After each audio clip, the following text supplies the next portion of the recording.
Hi, it's Josh Brown. Welcome to Live from the Compound. I'm here with Michael Batnick as usual and our special guest, Greg Zuckerman. Greg wrote a book that I think is the best business book of the year. We're going to talk about the greatest hedge fund of all time, and you guys are really going to love this. Stick around. Let's see what's going on.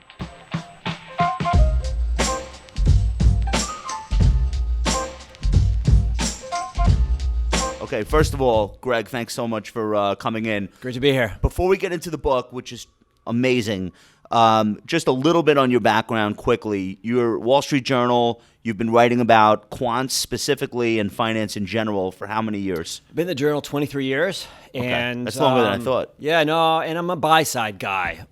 It's not necessarily quants, but guys and women making money, losing money, personalities on the street.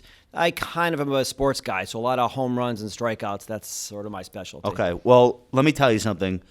This is the book that has never been written, but everyone has been waiting for.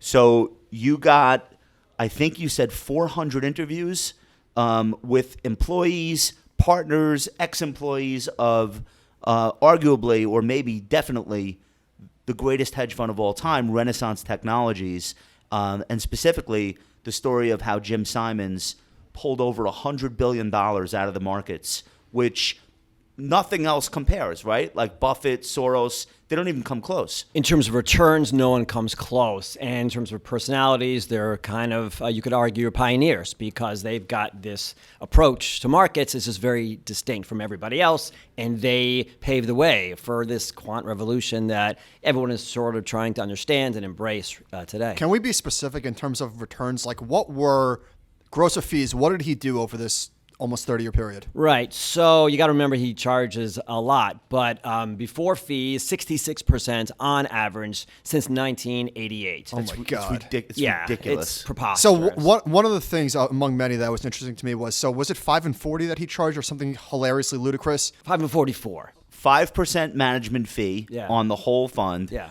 And then 44% of the annual profits. Right. So after fees, his returns are only 39%. That's it. Yeah. So the 5% is not just because they're pigs, but they are using so much manpower and computer power that the management fee was going to cover the operational costs. I mean, there's a little bit of piggishness probably too. They started off with 5% years ago when they needed that. They worked out how much their computers, their expensive cost, and it was about 5% of AUM at the time, and they just sort of kept the 5% ever since. I mean, it's important to know that we're talking about the key fund. It's called the Medallion Funds, and that's the one it's capped at $10 billion.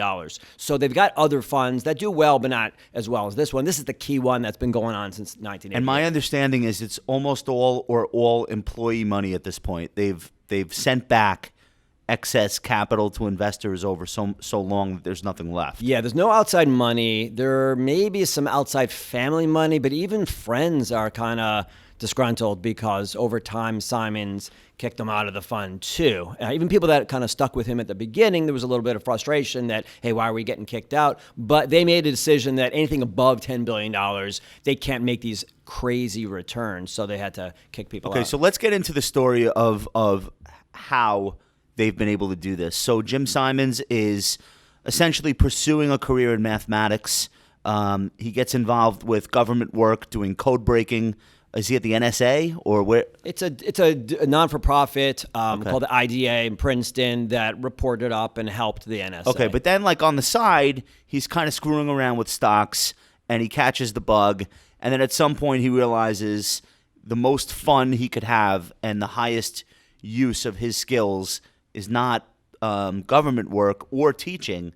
It's actually running money and trying to solve the market. Yeah, so Simons is a fascinating guy because he is a mathematician, geometer to be specific, and he's a groundbreaking guy. Even if he had never invested or traded a dime, he'd still be worthy of a book, I think, because he did fascinating, important things in the world of mathematics, kind of groundbreaking stuff. And then, as you suggest, he was a code breaker for the government fighting Russians This is in the Cold 70s War. at the height of the Cold War. Yeah, and did some interesting work there. It's also not public. I write a little bit about it in the book. So he was a guy who always was an academic and a real groundbreaking mathematician, and yet he had these impulses, these kind of interests outside of academia and mathematics, trading. He traded all his money he got from his wedding, and it was a real rush. He enjoyed it, as you kind of suggest. So he always had this kind of one foot in that world of academia and one foot in the real world, as it were, and doing kind of trading and trying to make money. Some of the more hilarious anecdotes about those early days is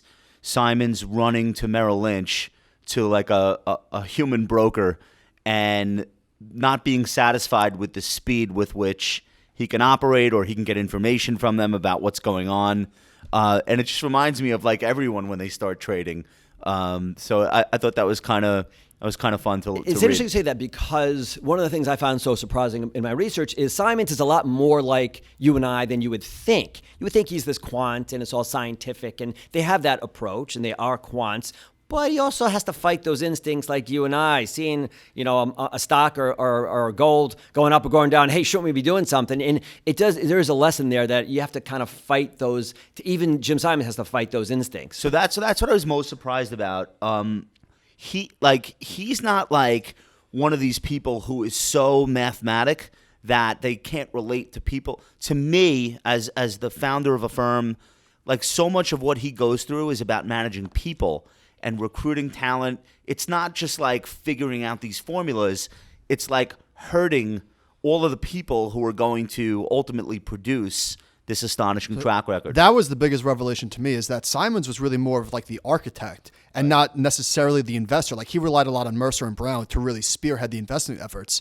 So he was, as much as this book is about performance, it's also about personalities. And management. I completely agree. And how to deal with interesting, colorful, often difficult employees, and how to recruit, how to hire. So a lot of what he does is hiring talent, kind of best player available kind of thing, as opposed to I have a slot and I need to find somebody for that slot. He hires some of the top scientists around the world and says, go to it, guys. Go figure out how to make money. And as you suggest, he was never kind of in the trenches building the algorithms, but he was aware of them and he helped them and encouraged them and gave advice and asked good questions. But right, he was sort of the architect of this all. And a lot of the book is about some of these colorful, interesting mathematicians and scientists who work for him. There's some really interesting pivotal moments in the book where the firm is running money based on the mathematical strategies, and there's just like such apathy toward, well, what's the reason this works on the part of the mathematicians? But Jim seems to have that inclination to want to know, okay, I get that it works, but I have to know why. And then there are these moments where he wants to override the math because he's got a hunch about, let's say, oil prices in the 70s, for example. It's really interesting. You look at this guy; he's the most successful hedge fund manager of all time, and even he struggles with, all right, we have a process, but I want you to add 10% oil futures because I'm worried about Saudi Arabia or whatever. Right. So that was early on, and over the last few decades, they really haven't strayed from their models. He got over it. But in periods of crisis, you're right, he does pull back. And sometimes it's others, he overrides the views of others. Some of the scientists are like, trust the models, Jim, trust the models. And yet he's got that instinct.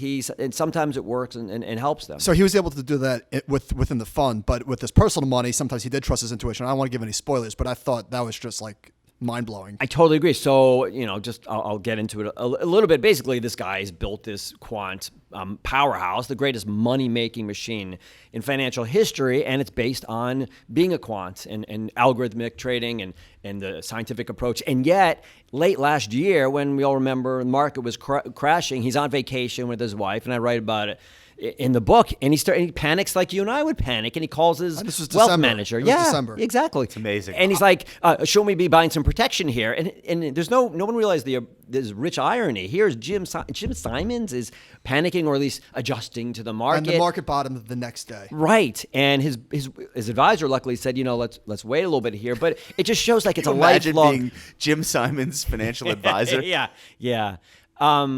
And also, a lot of these guys, Simons and others, they invest in non-quant investments. You would think they'd only stick with quant and there's only one approach, but they're not above considering other approaches and seeing success. So we see Simons today, he's worth 20-something billion. 23, yeah. Okay, so $23 billion, but he left... How old is he now? Is he 80? 81. Okay, so he left academia late in life. He was not a billionaire until he was, 50-something? Yeah, he really was kind of struggling and trying to figure it out. in his late 40s. So in the it's hard to remember, but late 80s until 1990. It wasn't clear he was going to stick with even trading. It's called Renaissance Technologies because he had these kind of outside VC-like investments, and some of his own employees were like, our returns aren't very good. This is 1989. Is Jim going to stick with this thing? So, yeah, a couple points along the way in the arc of this story, it could have gone bad for him. So we were talking before we press record, like there were so many what-ifs in this book. This was not a smooth ride to success. There was a lot of times where they could have turned it off, or if they didn't find the bug in the system, like this could have gone very differently. Yeah, so until 1994, they were pretty successful. They were managing about $800 million, commodities, currencies, bonds, and people within the firm were like, that's great, Jim, we're making a lot of money.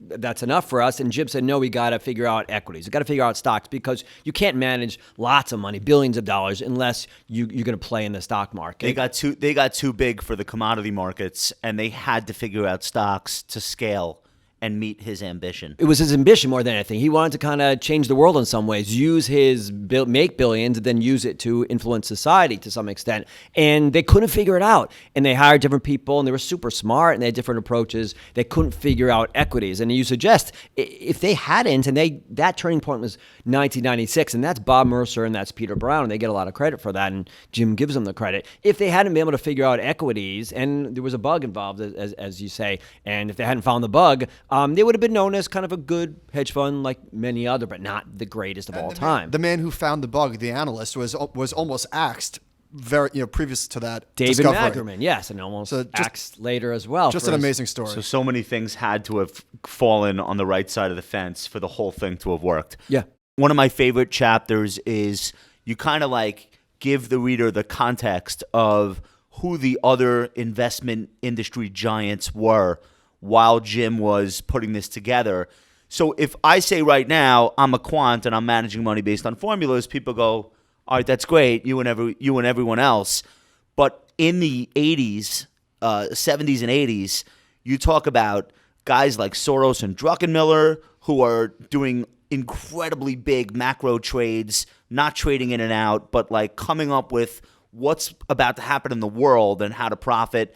Then you talk about what Peter Lynch had been able to do at Magellan for Fidelity, grew his fund to $16 billion. So in the context of the people who had been successful at that time, Simons and his crew must have looked like a freak show.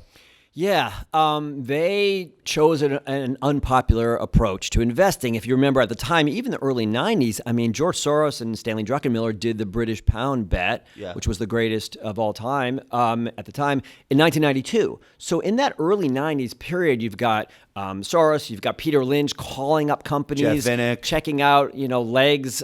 His wife likes a certain pantyhose. And it was thematic and stories. Yeah, and talking to companies. Jim Simons never picked up a phone to call a company. Doing the opposite. He wouldn't even know what cash flow is, how to calculate it. EBITDA, he doesn't know anything about this stuff. So for him to choose this different approach and stick with it and to be confident, right, he was sort of this outlier and people scoffed. People didn't give him money early on. We're talking the early 90s, and it's not so long ago. Didn't Bob Mercer make a joke about maybe they wouldn't own a company, whether it was Chrysler or one of the car companies, and it actually was in the portfolio? Yeah, that's good memory. Yes, so he had some big meeting with the big investor at the time. This was when they were starting an outside funds, and he was giving an example of how their system operates, and the example was a stock that no longer existed, and everyone in the room was like, dude, don't you know that this, I think it was Chrysler, had been acquired already? He's giving Chrysler as the example, but the point being, he didn't even know companies and businesses and where the economy is going, and he didn't care. And none of them really care within the firm. They do a very different approach. It's all patterns. It's all short term. It's not high frequency, but it's something very distinct from what everybody else is doing. So you mentioned some of the earlier quants who maybe even predated Renaissance Technology. You talked about David Shaw of the now well-known firm D.E. Shaw. You talked about Ed Thorpe. What was his firm? Princeton Partners? Yeah. Or Princeton Newport Partners? Newport, yeah. So are those your next books? Like, is there new territory or have you now caught the white whale and you need to pivot to something else? Honestly, I'm still recovering from this one. So we'll see about the next one. I've got some ideas. But Thorpe wrote a really good book of his own. A Man for All Markets. Exactly. Yep. And I've spent time with him, and he's a great guy and super smart. So not sure I want to do his story necessarily, but yeah, this was the story. The Jim Simon story was kind of the one that was out there for me as a writer. This is what I do, write about buy side, how individuals make a lot and lose a lot. So this was the guy I always wanted to write about. I wasn't sure I could pull it off. Well, congratulations. This was huge. Yeah, I mean, we Appreciate it. really loved it. It's right up it's almost like it was written for us. All the behavioral stuff in there, all the building a business stuff. Like if you're an entrepreneur, there's a lot in here for you. If you're a trader, needless to say, I just feel like the audience for this is so wide. So I think it's Like even if you're not necessarily into finance, it's sort of read like fiction. You know what? I have my wife often in mind when I write these things, and she doesn't have that much interest in finance. So I tried to make it relevant to the quant and mathematician too, because it's a lot about math and about the history when he was an academic. So I tried to make it relevant to those guys, but also make it entertaining enough for the average reader. And you make an interesting point about management skills, and I think it's relevant to all kinds of people. By the way, the firm is bi-coastal for most of its life. It's out East Long Island. And then they have people in California. For a while, yeah. Nowadays, that's common, but back then, that was hard to pull off. Yeah, they were groundbreaking in a lot of things, not just in investing. So who's playing Simons in the movie? Sean Connery? Yeah. Bring him out of That's retirement. interesting. I like that. So I want to ask you what the response has been. Do you know whether or not Jim has read the book? Is he willing to read it? Jim and I have a complicated relationship. He didn't want you to do it to begin with. He didn't and still doesn't as of recently. Well, it happened, so. Yes. Even a few months ago, we kind of expressed unhappiness. But he's a generous guy. We spent over 10 hours together. He's been very patient explaining some mathematical and other themes and lessons for me. So I can't speak for him. I hope he liked it, but I didn't really write it for him to like it or not. I tried to tell the truthful story. He's not going to look great in some of these parts of the book, but overall, an amazing philanthropist and an investor. Right. So, listen, I just want to congratulate you again. Let me make sure people know what this thing looks like. You're going to see it in stores everywhere. Make sure you order it. Comes out. This is going to go up November 5th. Yeah. Is that publishing date? Publishing day, November 5th, yes. Pretty excited. So you're going to make the rounds. Sure. You're going to have your work cut out for you. Glad to be here first, though. We're thrilled to have you, and we love the book. We're going to try to sell thousands of copies for you. Appreciate it. And congratulations on getting all these people to talk. And it's just an incredible feat. So anyway, listen, where can people follow you? I think I'm at G Zuckerman. At G Zuckerman. I think so, yeah. All right. Follow the man on Twitter. Buy the book. We're going to have links to both in the show notes, and we'll see you soon.